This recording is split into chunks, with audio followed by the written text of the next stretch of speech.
Éric Hervé, sénateur de Haute-Savoie. Bonjour, merci Bonjour. d'être avec nous. Vous êtes sénateur, mais vous êtes également réserviste. Pourquoi cet engagement? C'est un engagement que j'ai eu dès mes études dans la marine, qui est pour des raisons familiales une armée à laquelle je tiens beaucoup, et qui m'a permis de me rapprocher et de mieux connaître les militaires comme des professionnels, mais aussi comme des gens, des hommes et des femmes qui servent notre pays. Et maintenant, depuis 2003, j'ai cette occasion de pouvoir régulièrement embarquer sur des bâtiments de la Marine nationale ou avoir en Savoie et en Haute-Savoie des occasions d'être présent. On est dans un territoire de troupes de montagne, qui sont les chasseurs alpins, et d'être présent aussi avec cette connotation maritime, marine, et à laquelle je tiens beaucoup, et j'essaye d'œuvrer dans ce cadre-là. Vous êtes réserviste, mais vous êtes, je l'ai dit, sénateur depuis 2014. C'est aussi un engagement, c'est une casquette que vous portez avec fierté? Alors, je viens d'être réélu sénateur pour un deuxième mandat. Bien sûr que c'est un honneur de représenter la Haute-Savoie, ses territoires et ses élus au Palais du Luxembourg. C'est une responsabilité importante puisque nous sommes des législateurs à part entière comme les députés. Et c'est vrai qu'à l'âge qui est le mien, c'est-à-dire que j'ai été élu à 34 ans, réélu à 40 ans, c'est une occasion de représenter ce département dynamique. Et aussi parce que je sors d'une campagne de représenter un département qui a une histoire forte.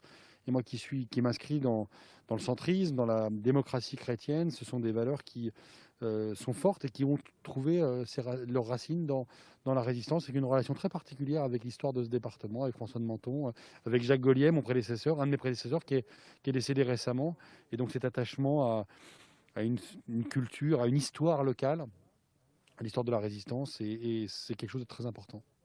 Vous êtes allé chercher la flamme du soldat inconnu aux côtés du 7e bataillon de chasseurs alpins. Pourquoi vous avez tenu à les accompagner à Paris pour récupérer cette flamme? Alors pour deux raisons. D'abord parce que je suis très attaché à ce lieu, qui est l'Arc de Triomphe, dont on commémore aujourd'hui les 100 ans de l'inhumation du soldat inconnu sous la dalle sacrée, de l'Arc de Triomphe.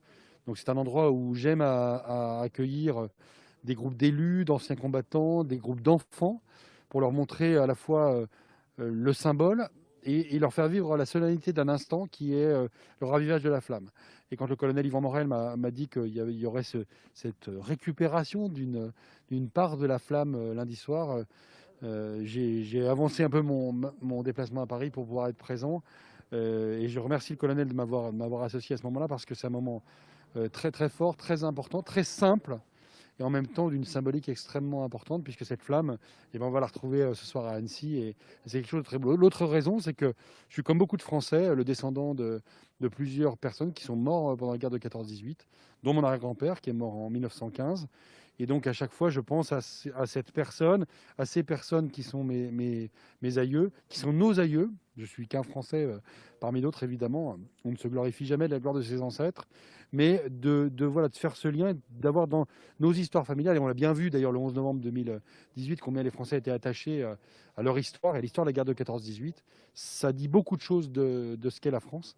Et donc évidemment, j'étais à double titre très heureux d'être sur la dalle sacrée pour reprendre cette flamme. La flamme qu'on verra arriver tout à l'heure. Ces cérémonies, elles ont lieu dans un contexte très particulier cette année. D'un côté, la crise sanitaire qui nous empêche de nous rassembler comme on voudrait, et puis ces attaques terroristes qui se multiplient. C'est d'autant plus important de commémorer, de rappeler aussi l'unité tout simplement de la nation. C'est d'abord important de maintenir ce qui se fait, et notamment les cérémonies qui ont lieu dans tous les villages. Alors grâce à vous, grâce aux médias, grâce aux réseaux sociaux, la plupart des communes, ou aujourd'hui à Annecy, il peut y avoir une retransmission qui permet à nos compatriotes d'être présents. Et puis de se dire que dans le monde, la nation française, son message universel, la capacité de porter la liberté, de porter des valeurs qui sont des valeurs extrêmement importantes pour nous tous, ben c'est quelque chose qui doit être finalement notre force, et le terreau de la lutte qu'on a contre le terrorisme. Bien sûr qu'on doit lutter contre ceux qui atteignent des personnes et nos valeurs au premier plan, mais aussi de combattre parce que nous sommes et ce que nous voulons porter comme idée. Et ça, c'est quelque chose de très important. Et vivre le 11 novembre, vivre ce 102e anniversaire, ce 100e anniversaire de l'inhumation du soldat inconnu, D'une certaine manière, c'est une forme de faire vivre ces valeurs et se rendre compte qu'en fait, elles ne sont qu'une chaîne euh, qui sont la transmission de la mémoire d'une génération à l'autre et que nous sommes tellement redevables de ceux qui sont inhumés au cimetière de l'Auverchie, ici juste derrière nous, que voilà, ne jamais renoncer à ces commémorations, c'est montrer que la mémoire est toujours vivante. Merci beaucoup.